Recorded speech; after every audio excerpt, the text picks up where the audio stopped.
And to retain, I know we've all heard the quote. I mean, I did, watching my favourite show, Empire. Shakespeare is an English icon from the Elizabethan era. He's renowned all around the world for accommodating to his target audience. Religious, political, and social beliefs he took all into consideration when writing all his plays, so he could better relate to his audience. Gregory Dorian's film adaptation of the famous Shakespearean play, Julius Caesar, was inspired by Dorian meeting the great Nelson Mandela, the past president of South Africa. Today we'll be speaking on some context of the play and the film.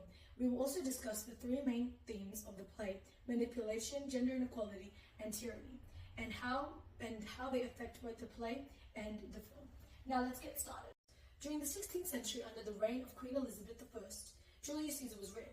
The real Julius Caesar had been long gone, but Shakespeare found inspiration in not only Caesar's life, but also the political state of England. British nobles were itching to overthrow the Queen, and as it was a predominantly Christian country, they believed events occurred only because of God's will.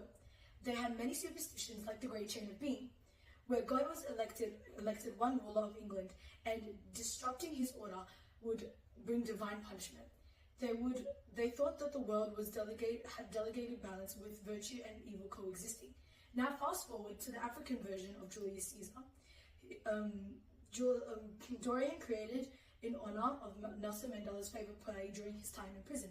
Shakespeare originally created this play, and it was very well loved in African countries, as it reflected the continent's wartime and struggles in places like Tanzania and Uganda. Directed by Gregory Dorian and set in East Africa with a fully black cast, this film brings a fresh perspective to Shakespeare's classic. Now let's talk about manipulation. It's a powerful tool that led to the downfall of many great leaders. Manipulation works on the weakness of others, molding their views to suit the manipulator's mind. We'll see this vividly in both the play and the film, especially when Mark Antony's speech at Julius Caesar's funeral. Dorian's use of cross-cut in Caesar's funeral, we see the citizens' reaction to Antony's speech as they seem filled with angst, interest, but also sorrow, as Mark Antony reads the will. Through dramatic irony, Shakespeare articulates sarcasm and contradiction in Antony's speech. Antony manipulates the crowd into pretending that he is not tarnishing Brutus's reputation, all the while signaling his deep disdain for Brutus and portraying him as a villain in a subtle, cloaked manner. Further manipulation appears in Act 1, Scene 2. Honorable men. So are they all honorable men. Come out. Brutus, thou art noble. Blessing thy honorable and don't make it for that is his fullest. Therefore 'tis meet that noble minds keep ever in their line. For whoso further cannot be seduced. In the film, mirror reflection is used in the bathroom scene where the camera is focused on the face of Cassius through the mirror during his soliloquy. This establishes a sense of determination from Cassius, as manipulating Brutus to aid him must be easy in his mind. In both the play and the movie, it has been revealed that manipulation impacts the lives of leaders and individuals, exposing the dictating balance between deceit and power in human affairs. Gender inequality. It is an inequality when there is a perception of an individual based on gender. It is seen in various parts of the play and in the film, and it has been integrated into two scenes that we will be talking about today. In Act 2, Scene 2, I will proceed to tell you this, and reason to my love is laughing. How foolish do your fears seem now, Calpurnia?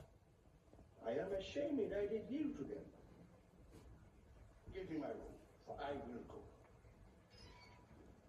And look. through the use of dynamic diction, we see Caesar's words like foolish and ashamed, where he demeans Calpurnia's fears and her dream. This is showing of Caesar's dismissive attitude towards women, that he doesn't really appear to value a woman's viewpoint or even his wife's concerns. In the film, Dorian uses a crossroad from Caesar to Calpurnia to illustrate to the viewer his mocking comment and how it shoots to her and the disappointment and attitude that comes from that comment.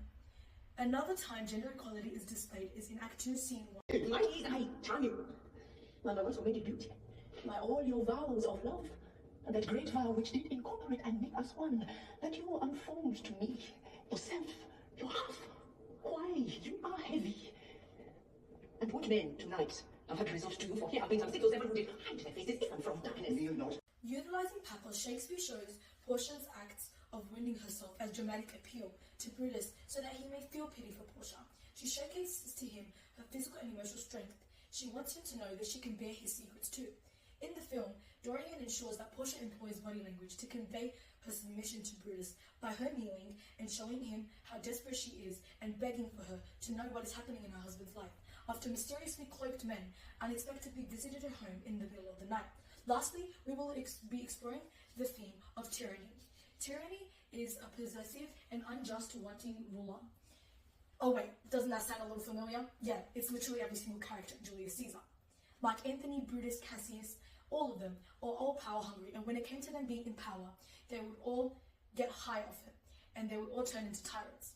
This is portrayed in Act 2, Scene. Therefore, the king has a servant, A, which hatched motive as his kind, grow mischievous, and keep him in the shell. Shakespeare applied foreshadowing in the quote, "kill him in his shell," which is exactly what the characters seem to do by the end of the play. Caesar had not executed a striking tyrannical move because they had not given him the chance to cause any harm. They killed him. At least that is what Brutus wanted you to believe. Truthfully speaking, there are many tyrants in this play, and through his words and actions, we see that Brutus clearly is one also. In the film, Brutus speaks of breaking the fourth wall, looking directly into the camera and then speaking to the audience with his inner dialogue. As the audience is as clear to see that through the killing of Caesar has consumed his mind. Through his facial expressions and the dark lighting of the scene, it emphasizes his sinister thoughts, further seen in Act 1, Scene 2. Why, man?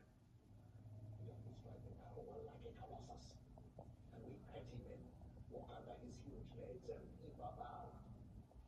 We find ourselves dishonorable groups.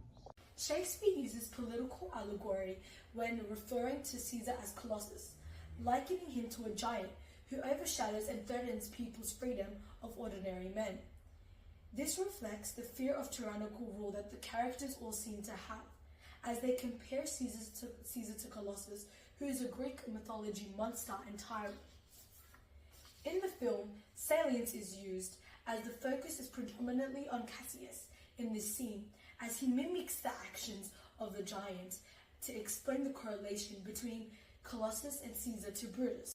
There you have it, a deep dive into the themes of manipulation, gender inequality, and tyranny in Julius Caesar, and its African adaptation by Gregory Dorian. I hope you enjoyed this exploration of Shakespeare's timeless work. Until next time, keep exploring the fascinating world of literature. Thank you!